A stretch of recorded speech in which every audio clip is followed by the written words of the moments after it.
हाय मित्रांनो, ही माझी बिट्टल शेळी आहे, प्युअर बिट्टल.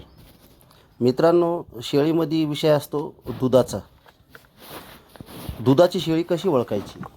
तर मित्रांनो, मी तुम्हाला दाखवेन दुधाची शेळी कशी ओळखायची. मित्रांनो, ही शेळी आहे माझी आणि सध्या गाभण काळ सुरू आहे याचा आणि शेवटचा हप्ता आहे.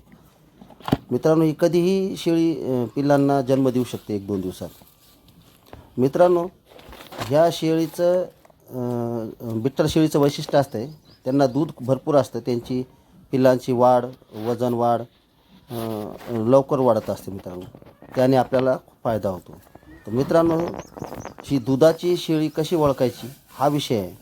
तर मित्रांनो, ह्या शेळीच्या कसोट्याच्या लगतच समजा बाजूलाच ही एक शीर असते, ती दुधाची असते. ती लाईन जी असते ही पाहू शकता तुम्ही कशी लाईन आहे. आणि ही लाईन दुधाच्या शेळीलाच असते. ही जर लाईन असली तर 100% दुधाला शेळी चांगली असते. पहा मित्रांनो, ही बिट्टल शेळी, हिचे पिल्लं जन्मल्यानंतर मी तुम्हाला पुढचा व्हिडिओ नक्कीच अपलोड करेन मित्रांनो. कधीही शेळी दुधाची घेताना ही लाईन, दुधाची लाईन बघून घ्यायची मित्रांनो.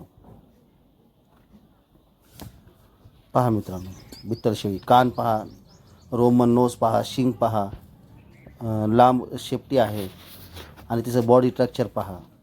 ती पहा, ही दुधाची लाईन खूप महत्त्वाची मित्रांनो. शेळी असो, म्हैस असो, कुठलीही दुधाचं जनावर असो, त्याला असली लाईन जर असली मित्रांनो तर ती चांगल्या रीती दूध देऊ शकते मित्रांनो.